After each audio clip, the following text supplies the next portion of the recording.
And Democrats and Republicans in Congress have stood together. The United States has worked in lockstep with our allies and partners around the world to make sure the Ukrainian people are in the strongest possible position to defend their nation, their families, and against the truly brutal aggression of Russia. I haven't seen the likes of this in a long time. The United States and Europe are fully united. This morning, I had a long conversation with our NATO allies, German Chancellor Scholz, French President Macron, Prime Minister Sunak, and the Italian Prime Minister Meloni, to continue our close coordination and our full support of Ukraine. Because you all know, I've been saying this for a long time, the expectation on the part of Russia is we're going to break up. We're not going to stay united, but we are fully, thoroughly, totally united. With spring approaching, Ukrainian forces are working to defend the territory they hold and preparing for additional counteroffensives. To liberate their land, they need to be able to counter Russia's evolving tactics and strategy on the battlefield in the very near term. They need to improve their ability to maneuver in open terrain, and they need an enduring capability to deter and defend against Russian aggression over the long term.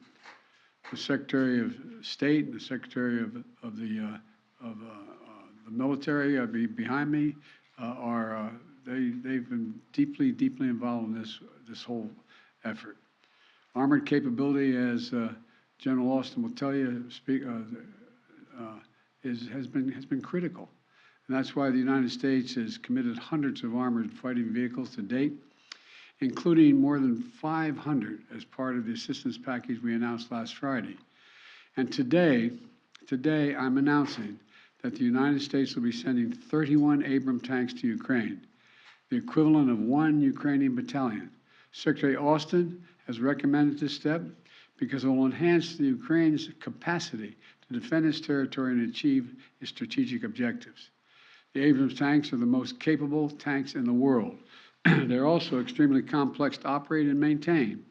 So we're also giving Ukraine the parts and equipment necessary to effectively sustain these tanks on the battlefield. And we'll begin to train the Ukrainian troops on these issues of sustainment, logistics, and maintenance as soon as possible. Delivering these tanks to the field is going to take time. Time that we'll use to make sure the Ukrainians are fully prepared to integrate the Abrams tanks into their defenses. We're also closely coordinated this announcement with our allies. The American contribution will be joined by an additional announcement, including that will be readily available and more easily integrated for use in the battlefield in the coming weeks and months from other countries. I'm grateful to Chancellor Scholz for providing German Leopard 2 tanks and will lead an effort to organize a European contribution of 2 tank battalions for Ukraine. I want to thank the Chancellor for his leadership and his steadfast commitment to our collective efforts to support Ukraine. Germany has really stepped up. The Chancellor has been a strong voice for unity, a close friend, and for the level of effort we're going to continue. Supporting Ukraine's ability to fight off Russian aggression to defend its sovereignty and territorial integrity is a worldwide commitment. Not just look, it's a worldwide commitment. Last week, in Germany, Secretary Austin convened the Ukraine Defense Contact Group for the 8th time. This group is made up of some 50 nations, each making significant contributions of their own to Ukraine's integrity, each fully committed to making Ukraine remain strong and independent and able to defend itself against Russian threats and violence. I want to thank every member of that coalition for continuing to step up. The UK, the United Kingdom, recently announced that it's donating Challenger 2 tanks to Ukraine. France is contributing AMX-10s, armored fighting vehicles. In addition to the Leopard tanks, Germany, like the United States, Germany is also sending a Patriot missile battery. The Netherlands is donating a Patriot missile and launchers. France, Canada, the UK, Slovakia, Norway, and others have all donated critical air defense systems to help secure Ukrainian skies and save the lives of innocent civilians who are literally the target of Russia's aggression. Poland is sending armored vehicles. Sweden is donating infantry fighting vehicles. Italy is giving artillery. Denmark and Estonia are sending howitzers. Latvia is providing more Stinger missiles. Lithuania is providing anti-aircraft guns. And Finland recently announced its largest package of security assistance to date. You may remember I was asked a while ago what I think was going to happen.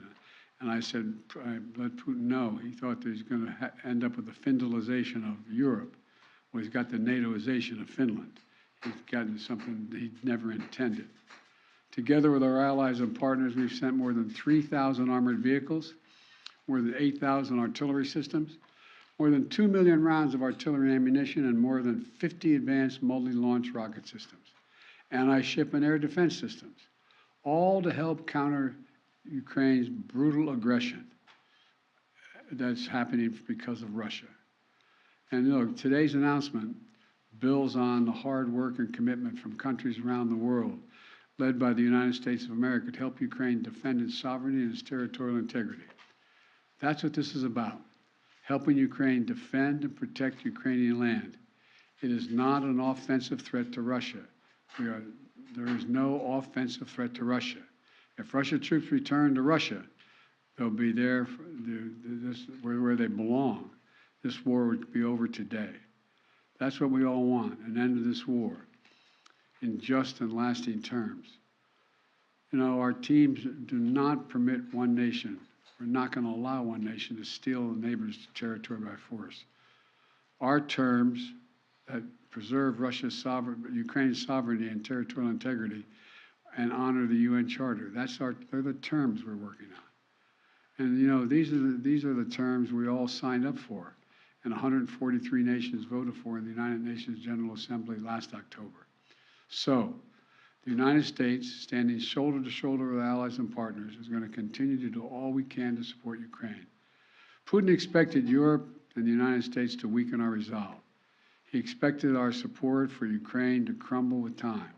He was wrong. He was wrong. And he was wrong from the beginning, and he continues to be wrong. We are united. America's united, and so is the world. And we approach the one-year mark, as we do, of the Russian full-scale invasion of Ukraine. We remain united and determined as ever in our conviction and our cause. These tanks are further evidence of our enduring, unflagging commitment to Ukraine and our confidence in the skill of the Ukrainian forces. As I told President Zelensky when he was here, and today's his birthday, by the way, in December, we're with you for as long as it takes, Mr. President. Ukrainians are fighting an age-old battle against aggression and domination. It's a battle Americans have fought proudly, time and again. And it's a battle we're going to make sure the Ukrainians are well equipped to fight as well. This is about freedom. Freedom for Ukraine. Freedom everywhere. It's about the kind of world we want to live in, the world we want to leave to our children.